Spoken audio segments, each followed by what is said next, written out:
हाँ, hello everyone. आज के वीडियो लेक्चर में हम बात करेंगे bond angle strain in small ring हेटेरोसाइकल्स।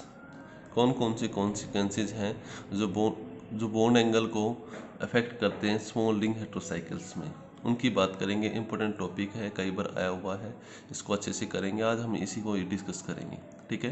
तो लिख रखा है इसमें मैंने, bond angle strain in small ring heterocycles account for their chemical reactivity. किसके लिए बात करते हैं? केमिकल रिएक्टिविटी के लिए।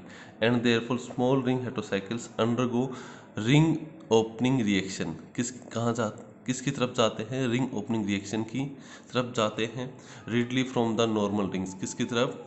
कहाँ से? रीडली फ्रॉम द देन क्या? Normal rings. ये कह रहे हैं कि जो हमारे पास स्मॉल रिंग हेटेरोसाइकल्स हैं वो रिंग ओपनिंग की तरफ जाते हैं। किससे ज़्यादा? किससे? नॉर्मल रिंग्स की तरफ से ज़्यादा। यह हम बोल सकते हैं कि जो रिएक्टिविटी है, ये रिंग ओपनिंग है, स्मॉल रिंग हेटेरोसाइकल्स की ज़्यादा होती है। किसके कंपैरिजन में? नॉर्मल रिंग के कंपैरिजन में। तो कॉन्सिक्वेंसेज में जो पहला टॉपिक है अपना कॉन्सिक्वेंसेज, पहला कॉन्सिक्वेंसेज है वो है आईआर स्पेक्ट्रा। आईआर स्पेक्ट्रा में जो फ्रीक्वेंसीज आती हैं वो भी वेरिएशन शो करती हैं। किसके कारण? स्मॉल रिंग के कारण। तो उसके बारे में लिख रखा है, देखो। Bone angle strain affect the frequencies of vibration and causes relatively large shift to higher frequency। कह रहे हैं कि जो बोन एंगल स्ट्रेन है वो अफेक्ट करता है फ्रीक्वेंसी ऑफ वाइब्रेशन। किसको? Frequency of vibration. And causes relatively large shift to higher frequency. Higher frequency का मतलब क्या? न्यू की वैल्यू जो आएगी वो क्या आएगी? ज़्यादा आएगी। आगे लिख रखा है, in small ring heterocycles CS stretching vibration move to क्या? Higher frequency. ये कह रहे हैं कि जो कार्बन हाइड्रोजन स्ट्रेचिंग फ्रीक्वेंसी होगी हेटेरोसाइकल्स में, स्मॉल रिंग हेटेरोसाइकल्स में, वो किसकी तरफ जाएंगे? हायर फ्रिक्वेंसी की तरफ। हायर फ्रिक्वेंसी की रेंज कितनी होगी? 3000 से लेकर 3080 सेंटीमीटर इनवर्स तक। As compared in the unstrained molecule. किससे कंपेयर करें? तो अगर उसको अनस्टेड, अगर मैं बात करूँ ना कि मेरे पास एक तो स्ट्रेन है, एक अनस्ट्रेन मॉलिक्यूल है। अनस्ट्रेन मॉलिक्यूल के होते हैं 2900 से 3000 के आसपास। और अगर मैं उसकी बात करूँ, स्ट्रेन मॉलिक्यूल की बात करूँ, तो उसकी जो फ्रिक्वेंसी होती है वो 3000 से 3080 के आसपास होती है। तो ज़्यादा किसकी है? स्ट्रेन मॉलिक्यूल की है। क्यों होती है ज़्यादा? क्योंकि जब भी मैं बात करता हूँ 3 मेंबर रिंग की, 4 मेंबर रिंग की या 5 मेंबर रिंग की, तो उसके अंदर sp2 करेक्टर ज़्यादा आते हैं, मतलब p करेक्टर ज़्यादा होते हैं। p करेक्टर ज़्यादा होंगे तो sp2 करेक्टर ज़्यादा आएंगे। sp2 करेक्टर मुझे पता है 3 मेंबर रिंग में sp3 हाइब्रिडाइजेशन होती है हर कार्बन एटम की। लेकिन क्या होता है, जब बाहर का एंगल क्या होता है? बढ़ता है, तो परसेंटेज करेक्टर बढ़ते हैं, p करेक्टर क्या हो जाते हैं? कम हो जाते हैं। जिसके कारणवश एस करेक्टर बढ़ेंगे तो मुझे पता है इलेक्ट्रोनेगेटिविटी बढ़ेगी, और इलेक्ट्रोनेगेटिविटी बढ़ने के साथ साथ मेरे पास आई आर स्पेक्ट्रा की पीक भी क्या होती है? बढ़ती है। देखो, molecule and C S stretching frequency decreases with increasing ring size. ठीक है।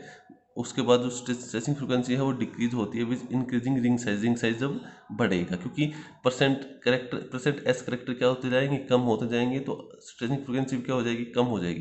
The increase in the stretching frequency is attributed to the bond angle strain in the small ring. ये कह रहा है जो इंक्रीज हो रही है ना स्ट्रेचिंग फ्रीक्वेंसी की, वो किसको दिखा रही है? वो दिखा रही है bond angle strain in small ring. The bond angle in small ring substantially contracted and result in the increase S character in क्या? C H bond. इसकी तो बात की थी। जब जब मेरे पास रिंग का जितना साइज छोटा जाएगा उसकी इलेक्ट्रोनेगेटिविटी उतनी बढ़ती जाएगी। क्यों बढ़ेगी? क्योंकि उसके परसेंट एस करेक्टर उतने ही बढ़ेंगे। क्योंकि बाहर के एंगल की बात करूँ तो परसेंट एस करेक्टर बढ़ रहे थे ना, बॉन्ड एंगल बढ़ने से एस करेक्टर बढ़ते हैं, एस करेक्टर बढ़ने से इलेक्ट्रोनेगेटिविटी भी क्या होती है? बढ़ती है। जिसके कारण आई आर की स्ट्रेचिंग फ्रिक्वेंसी भी क्या हो जाएगी? बढ़ जाएगी। Therefore with increase in S character the bond become shorter and the frequency क्या? इंक्रीजेस। ये ध्यान रखना है, ठीक है। और हमने हाइब्रिडाइजेशन की पिछले वीडियो लेक्चर में बात की थी, कैसे sp2 से sp3 sp4 हो रही थी, नहीं sp3 से कैसे sp4 sp5 हो रही थी, और sp3 से कैसे sp2 हो रही थी। इसकी हमने डिस्कस कर लिया था। तो कहाँ एस करेक्टर बढ़ेंगे, कहाँ एस करेक्टर घटेंगे, वो आप लोग पिछले वीडियो लेक्चर में देख सकते हो। दूसरे की बात करते हैं। दूसरा हमारे पास है एनएमआर स्पेक्ट्रा। दूसरा कॉन्सिक्वेंसेस क्या है? NMR spectra. यह हम बात करेंगे कपलिंग कांस्टेंट की। कपलिंग कांस्टेंट वो चीज़ होती है कि अगर मेरे पास दो पीक हैं, अगर मेरे पास कोई भी दो पीक हैं, जैसे ये दो पीक हैं, इनके जो बीच की डिस्टेंस है, पीक के बीच की डिस्टेंस, उसको बोलते हैं कपलिंग कांस्टेंट जे। तो जब भी हम एनएमआर स्पेक्ट्रा की बात करेंगे तो जो हम डिस्कस करेंगे इसमें डिस्कस करेंगे कपलिंग कांस्टेंट, ऑक्सीजन में, थायरीन में और एजिरिडाइन में। ठीक है। तो देखो, ये भी परसेंट एस करेक्टर पे डिपेंड करता है। जहाँ परसेंट एस करेक्टर ज़्यादा, वहाँ कपलिंग कांस्टेंट की वैल्यू क्या होगी?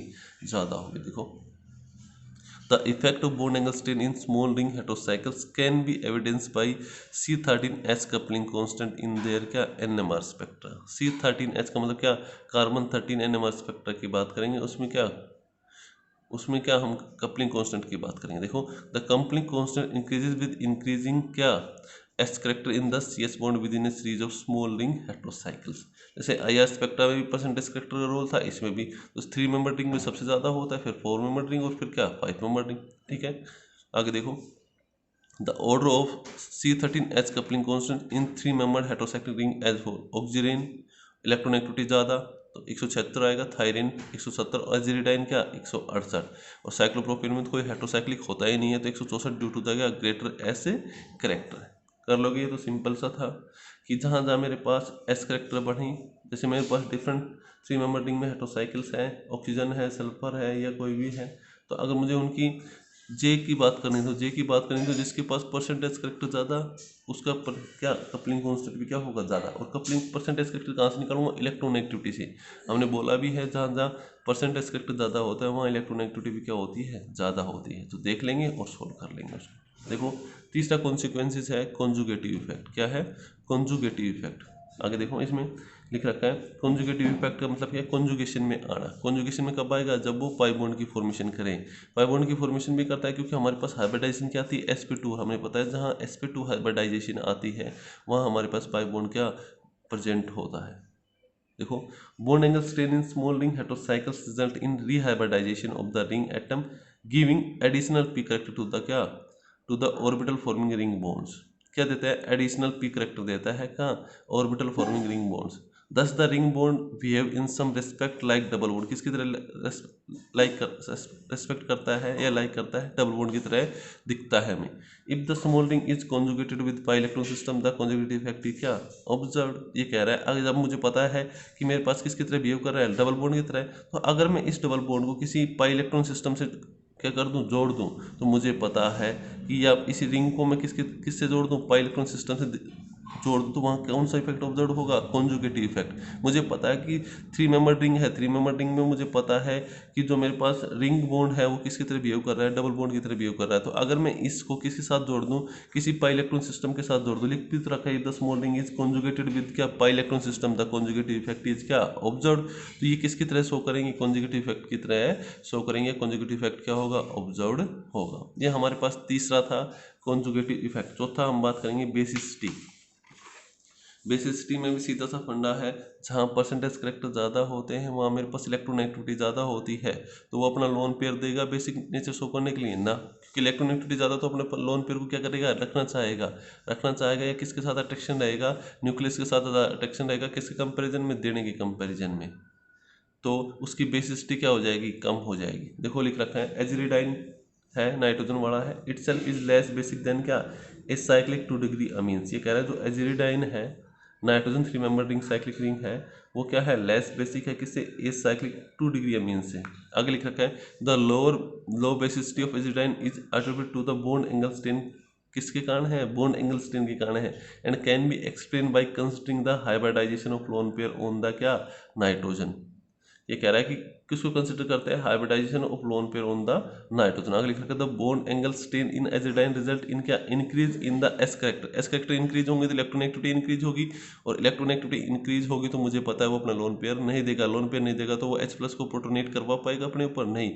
जब H प्लस प्रोटोनेशन होगा तो उसकी बेसिक स्ट्रेंथ क्या हो जाएगी, कम हो जाएगी। तो लिखा है S character of lone pair and hybridization of lone pair on nitrogen will be क्या बिटवीन sp2 एंड क्या sp3।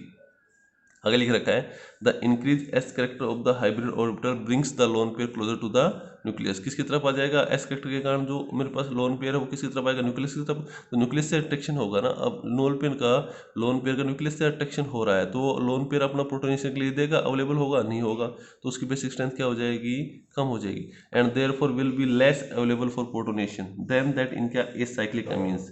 The order of basicity in small ring heterocyclic is as follows. सीधी सी बात है, जब जब मेरे पास रिंग का साइज बढ़ता है तो परसेंटेज करेक्टर क्या होते हैं, घटते हैं, और परसेंटेज करेक्टर घटेंगे तो सीधी सी बात है भाई इलेक्ट्रोनेगेटिविटी भी घटेगी, तो लोन पेयर की अवेलेबिलिटी क्या हो जाएगी, ज़्यादा हो जाएगी। लोन पेयर इजिली अवेलेबल होगा ना प्रोटोनेशन के लिए, तो 4 मेंबर रिंग में बेसिक स्ट्रेंथ ज़्यादा होती है 3 मेंबर रिंग से। ठीक है, अब बात करते हैं लास्ट अपना कॉन्सिक्वेंसेज था पायरामिडल इन्वर्जन। पायरामिडल मुझे पता है कि अगर मेरे पास किसी से भी नाइट्रोजन जुड़ा हुआ है तो उसकी ज्योमेट्री कैसी होती है, पिरामिडल जैसी होती है, पिरामिड जैसी होती है। तो वो पिरामिड इन्वर्स होगा, घूमता रहेगा, घूमेगा, जब एक बीच में ट्रांजिशन स्टेट आएगी फिर अपनी उसी स्टेट में लौट जाएगा। तो हम बात कर रहे हैं pyramidal inversion at nitrogen. Nitrogen में ही होता है, फॉस्फोरस में नहीं होता, क्योंकि फॉस्फोरस का साइज क्या होता है, बड़ा होता है, जिसके कारण वो घूम नहीं पाता या रोटेट नहीं कर पाता अपनी जगह से। तो हमेशा नाइट्रोजन होता है, नाइट्रोजन में साइज भी छोटा होता है और वो पिरामिडल इन्वर्जन भी शो करता है। देखो लिख रखा है pyramidal inversion is a property of nitrogen which distinguish it from the tetravalent क्या कार्बन, किसे डिस्टिंग्विश करता है, टेट्रावेलेंट कार्बन से डिस्टिंग्विश करता है, क्योंकि नाइट्रोजन कितने बॉन्ड बनाता है 3, कार्बन कितने बनाता है 4। लेकिन नाइट्रोजन भी, अगर नाइट्रोजन की बात करूँ हाइब्रिडाइजेशन sp3, इसकी भी क्या sp3 होती है कार्बन की, लेकिन इसमें इन्वर्जन होता है, उसमें इन्वर्जन नहीं होता। तो ये कह रहा है कि डिस्टिंग्विश करता है टेट्रावेलेंट कार्बन से। The trivalent nitrogen in a क्या फ्लेक्सिबल रिंग इंसर्ट अनदर क्या कन्फर्मेशनल, ये लिख रखा है insert another conformational property to the ring. किसकी बात करता है, conformational property of the ring. देखो the rate of atomic inversion is affected by the size of the ring. ये कह रहा है जो रेट है एटॉमिक इन्वर्जन का वो किससे अफेक्ट होगा, रिंग के साइज, जितना साइज बड़ा होगा रिंग का उतना ही क्या इन्वर्जन क्या होगा, कम होगा। इन विच, आगे कह रहा है in which nitrogen is inserted, क्या कह रहा है उसमें क्या इंसर्ट कर दूंगा, nitrogen and the substituent attach to the nitrogen. Substituent किससे अटैच हो जाएंगे, नाइट्रोजन से। आगे देखो the pyramidal inversion in aziridine is reduce because of much higher energy barrier. अगर एनर्जी बैरियर ज़्यादा है तो वो इन्वर्जन शो कर पाएगा ना, कम एनर्जी बैरियर में जल्दी शो करेगा क्योंकि जल्दी रोटेट करेगा। As compare to the energy barrier in acyclic unstrained compound which have very low energy barrier. इतना होता है, इतना इसमें 72 होता है, इसमें कितना 34.4 किलो जूल होता है। ये नाइट्रोजन है, नाइट्रोजन से कोई 3 ग्रुप जुड़े हुए हैं, हाइब्रिडाइजेशन sp3 है। पहले तो ये किस में जाएगा, प्लेनर हो, ये sp3 से किस में जाएगा, जब ये देखो इन्वर्जन शो हो रहा है ना, ये नीचे जा रहा है, ये तीनों कहाँ हो रहे हैं, ऊपर हो रहे हैं। तो जब ये यहाँ से यहाँ इन्वर्जन करेगा, पिरामिडल इन्वर्जन करेगा। पिरामिडल क्यों बोला इसको, पिरामिडल इन्वर्जन क्यों बोला, क्योंकि यहाँ इसकी ज्योमेट्री क्या है, पिरामिड है ना। सीधी सी बात है, कोई अम्ब्रेला देखी होगी आप लोगों ने, ये तो अम्ब्रेला सीधी अम्ब्रेला पकड़ रखी है, ये अम्ब्रेला क्या उल्टी पकड़ रखी है ना। तो ये 3 डंडे हैं, ये जब यहाँ से यहाँ जाएंगे इन्वर्जन करेंगे तो ये एक ट्रांजिशन स्टेट शो करेंगे, जिसमें ये क्या हो जाएगा, पिरामिडल से क्या हो जाएगा, ट्राइगोनल प्लेनर हो जाएगा, और अपनी हाइब्रिडाइजेशन को क्या शो करेगा, sp2। तो जब मैं यहाँ sp3 से sp2 जाऊँगा, sp2 से कहाँ जाऊँगा, sp3, तो ये यहाँ से यहाँ हो जाएगा, इन्वर्स हो गया ना एक दूसरे का। तो पिरामिड इन्वर्स हुआ तो क्या बोलेंगे इसको, पिरामिडल इन्वर्जन बोलेंगे। ठीक है, ऐसे एजेरिडाइन ले रखा है हमने, देखना जी ये है। जब ये यहाँ से देखो, यहाँ आर ऊपर है, यहाँ लोन पेयर नीचे है, यहाँ लोन पेयर ऊपर है, यहाँ आर है, मतलब इसका इन्वर्जन हुआ है ना। जब ये यहाँ से यहाँ जाएगा तो कौन सी स्टेट एग्जिस्ट करेगी, हाँ sp2 वाली। तो देखो sp3 से sp2, sp2 से कहाँ sp3।